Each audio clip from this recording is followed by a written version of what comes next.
నమస్తే, welcome to Suman TV.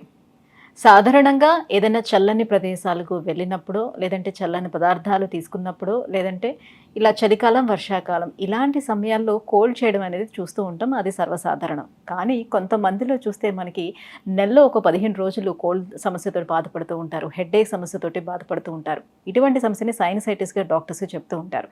ఎందుకు అసలు సైనసైటిస్ అనేది వస్తుంది? ఎటువంటి లక్షణాలు కనిపిస్తుంది? దీనికి ఆయుర్వేదంలో ఎటువంటి ట్రీట్మెంట్ అందుబాటులో ఉంది? ఈ విషయాన్ని తెలియజేసేందుకు మనతో పాటు ఉన్నారు డాక్టర్ యాన్సీ డిసౌజా గారు from KSAC multi speciality ayurvedic hospital, Banjara hills.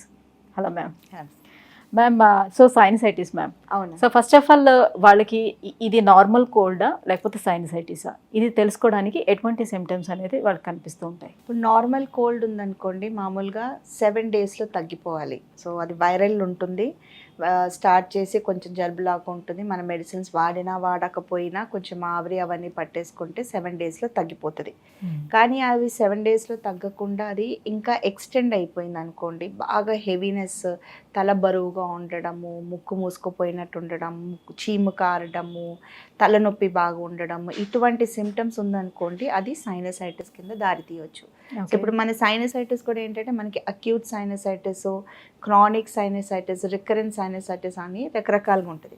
Acute అంటే మోర్ దెన్ ఒక 10-15 డేస్ కంటిన్యూస్గా ఇట్లా ఉంది అంటే అక్యూట్ సైనసైటిస్ అని చెప్పొచ్చు. రికరెంట్ అంటే సీజనల్, అంటే కొన్ని సీజన్స్లో వస్తుంది, మళ్ళీ తగ్గుతుంది, మళ్ళీ వస్తుంది, మళ్ళీ తగ్గుతుంది. క్రానిక్ అంటే కంటిన్యూస్గా ఉంటుంది. అది ఎండాకాలం కానివ్వండి, చలికాలం కానివ్వండి, ఆ ప్రాబ్లమ్ సిమ్టమ్స్ అనేది కంటిన్యూస్గా ఉంటూనే ఉంటుంది. ఆ పేషెంట్ అనేది సఫర్ అవుతూనే ఉంటారు. సో ఇది డిఫరెంట్ టైప్స్ అన్నమాట.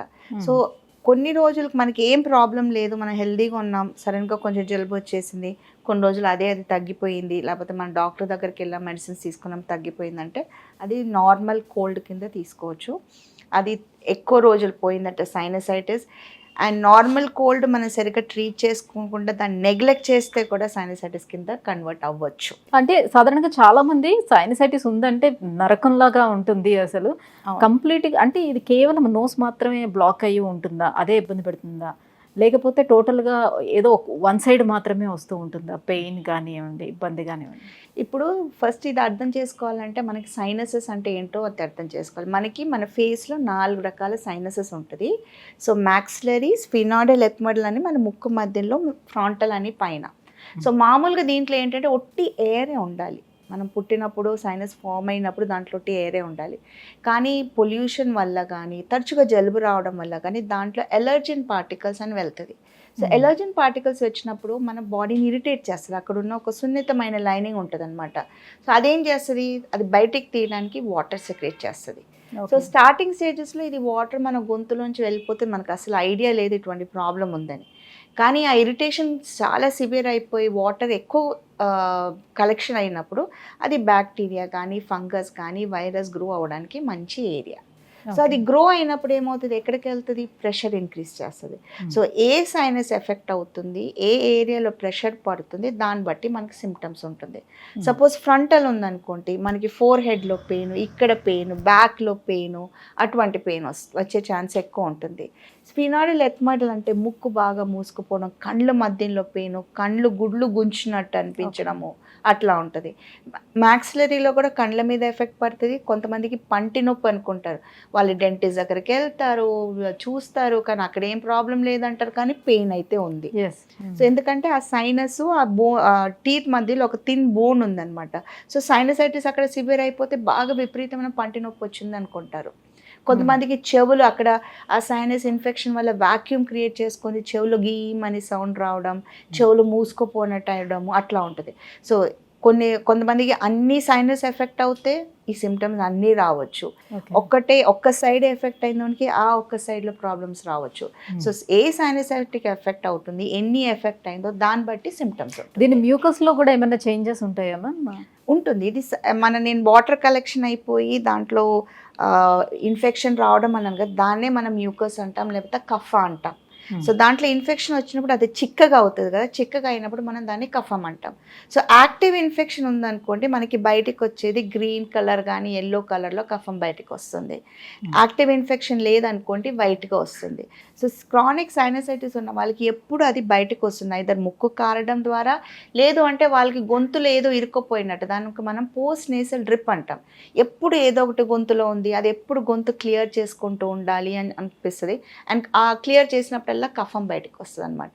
సో సైనసైటిస్ గొంతు కొంచెం గరగర అవుతూ ఉంటుంది అని అంటే దాన్ని గొరగ రావడం, అక్కడ ఏదో ఇరుక్కుపోయినట్టు వాళ్ళకి అనిపించడం, అది క్లియర్ చేయాలి బయటికి తీయాలని ప్రయత్నించడం, అది పోస్ట్ నేసల్ డ్రిప్.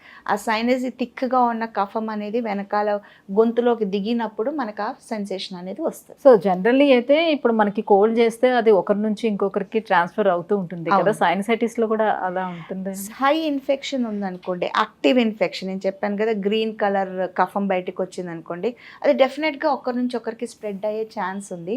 ఎందుకంటే అది వైరల్ అయినా ఉండొచ్చు. ఎస్పెషలీ వైరల్ ఇన్ఫెక్షన్ అంటే ఈజీగా స్ప్రెడ్ అవుతుంది, బ్యాక్టీరియల్ ఇన్ఫెక్షన్ కూడా స్ప్రెడ్ అవుతుంది.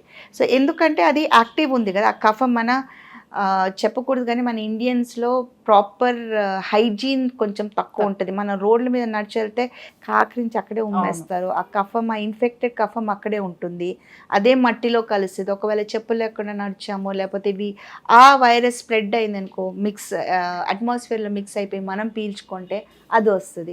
ఇంకొకటి మోస్ట్ ఇంపార్టెంట్, ఈరోజు ఐటీ కంపెనీస్ అన్ని డోర్స్ విండోస్ క్లోజ్డ్, అన్నీ ఏసీ ఆన్ ఉంటుంది.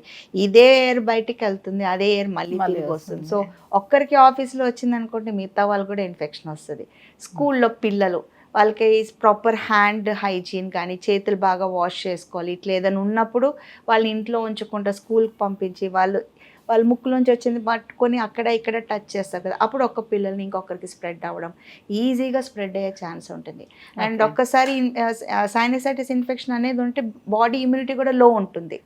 సో క్రాస్ ఇన్ఫెక్షన్, మిగతా వాళ్ళ దగ్గర నుంచి మళ్ళీ మనకి ఇన్ఫెక్షన్ వచ్చే ఛాన్స్ కూడా ఎక్కువ ఉంటుంది. సో సైనసైటిస్కి సర్జరీ చేయించుకున్నా కూడా మళ్ళీ వస్తూ ఉంటుంది అని చాలా మంది కంప్లైంట్ చేస్తూ ఉంటారు. అవునండి. సో వితౌట్ సర్జరీ మరి ఆయుర్వేదంలో దీన్ని ఎలా ట్రీట్ చేస్తారు? సో ఇప్పుడు ఆయుర్వేదంలో మనకి ఫోకస్ ఏంటంటే, ఇప్పుడు సైనసైటిస్లో నేను చెప్పినట్టు కఫం నిండిపోతే సైనస్లో సర్జికల్గా ఏం చేస్తారంటే వాళ్ళు డీవియేటెడ్ నేసల్ సెప్టమ్ ఉంది, అది బ్రేక్ చేసి సరిగా చేయడం, లేకపోతే ఈ ఇన్ఫెక్షన్ వల్ల లోపల ఇట్లా మాంసం వాసినట్టు అవుతాయి, ఇన్ఫ్లేమ్ టెర్మినేట్స్ అంటారు, అది కట్ చేసి తీసేస్తారు. సో మనం ఆయుర్వేదంలో అట్లా ఏ రకమైన కట్టింగ్లు ఏమి లేకుండా కొన్ని ట్రీట్మెంట్స్ ఉన్నాయి, థెరపీస్ ఉన్నాయి. ఆ థెరపీస్తో ఏమవుతుందంటే సైనస్ని ఇరిటేట్ చేసి దాంట్లో ఉన్న కఫాన్ని బయటకు వచ్చేటట్టు చూస్తాం. అది ముక్కులోంచి కానీ గొంతులో నుంచి వచ్చేస్తుంది.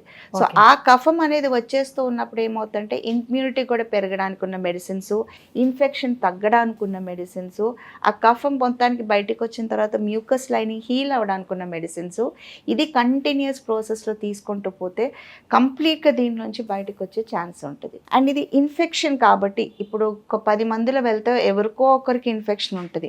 మళ్ళీ మనకి ఇటువంటి same chronic sinusitis severe symptoms రాకుండా ఉండాలంటే ఏమేం కేర్ తీసుకోవాలి, ఏమేం జాగ్రత్త తీసుకోవాలి, అది కూడా మేము పేషెంట్స్కి కౌన్సిల్ చేస్తాం. సో ఇట్లా చేస్తే ఏంటంటే మళ్ళీ ఇదే కండిషన్లోకి పోకుండా they can remain healthy. Thank you so much ma'am, sinusitis రావడానికి కారణాలు అండ్ ఆయుర్వేద ట్రీట్మెంట్ గురించి తెలియజేసినందుకు థ్యాంక్ యూ.